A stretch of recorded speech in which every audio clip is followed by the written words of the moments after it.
Category 5 হচ্ছে most disappointing books. তো most disappointing books মানেই যে বইটা অনেক খারাপ হয়েছে বিষয়টা এরকম না, বইটা ভালো, বাট আমি যেই এক্সপেকটেশনটা রেখেছিলাম এবং এই বইটা যতটুকু হাইপে উঠেছিল ওই হাইপটা ম্যাচ করতে পারে নাই, প্রথম কথা। দ্বিতীয় কথা হচ্ছে এই বইটার যে রাইটার, তিনি তার স্বাভাবিক লেখায় যেই চার্মটা ধরে রাখেন, তার সাধারণ লেখার যেই বর্ণনার যে সৌন্দর্যটা, এই সৌন্দর্যটা এই বইটাতে কিছুটা থাকলেও ব্যত্যয় হয়েছে। তো বইটা নান আদার দেন নাবিল মুহতাসিমের সর্বে সর্বা। তো এই বইটা কেন একটু ডিসঅ্যাপয়েন্টিং লেগেছে? 3টা কারণে। প্রথম কারণ হচ্ছে এই বইটার যে গল্পের যে প্লট বা টুইস্ট, এটা খারাপ না, এটা ভালো।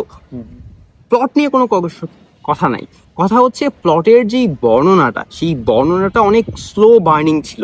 এখন আমি স্লো বার্নিং স্টোরি বা স্লো বার্নিং নভেল পড়ে অভ্যস্ত, তো আমার কাছে এটা ততটাও বিরক্তিকর মনে হয় না যতটা অন্যান্য সাধারণ মানুষের কাছে মনে হয়েছে। এখন দেখেন, একটা বই বা একটা সাহিত্য, এটা ওয়ান কাইন্ড অফ আর্ট, এবং আর্ট হচ্ছে সাবজেক্টিভ জিনিস। আমার কাছে যেটা ভালো লাগবে সেটা আপনার কাছে ভালো নাও লাগতে পারে, আবার আমার কাছে যেটা খারাপ লাগবে সেটা আপনার কাছে ভালো লাগতেও পারে। তো সেই হিসেবে একটা বই কখন সাকসেসফুল হয় বা একটা আর্ট কখন সাকসেসফুল হয়, যখন সেই আর্টের যে ম্যাক্সিমাম অডিয়েন্স, সেই ম্যাক্সিমাম অডিয়েন্স যখন সেটাকে সাকসেসফুল বলে। তো এটা নিয়ে তর্ক বিতর্ক ডেফিনেটলি আছে, পক্ষে বিপক্ষে অনেক রকমের মতামত আপনার থাকতেই পারে, বাট এই বইটার ক্ষেত্রে, সর্বার ক্ষেত্রে পাঠক ম্যাক্সিমাম যারা পড়েছেন তারা হচ্ছে নেগেটিভ রিভিউ দিয়েছেন। সো এই দিক থেকে আমার কাছে কাইন্ড অফ মনে হয়েছে যে নাবিল মুহতাসিমের লেখার যে ধরন, তার হচ্ছে অন্যান্য বইয়ের যতটুকু প্রশংসা পেয়েছে, এই বইটা অতটুকু প্রশংসা পায় নাই। এই বইটা ডিসঅ্যাপয়েন্টিং করেছে এই একটা কারণে। আর এটা সেকেন্ড কারণে।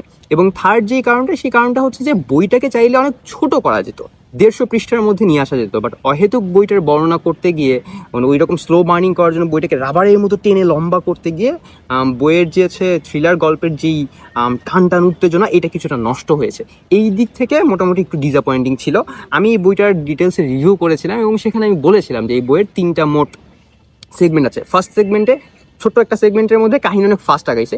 সেকেন্ড সেগমেন্ট অনেক বড় সেগমেন্ট, এখানে কাহিনী অনেক স্লো আগাইছে, একই বর্ণনা বারবার আসছিল, এবং লাস্টের দিকে এসে মোটামুটি কাহিনীটুকু আবার এগিয়েছে। তো এই দিক থেকে এই বছরের, মানে এই 7 মাসের মধ্যে পড়া মোস্ট ডিসঅ্যাপয়েন্টিং বই হচ্ছে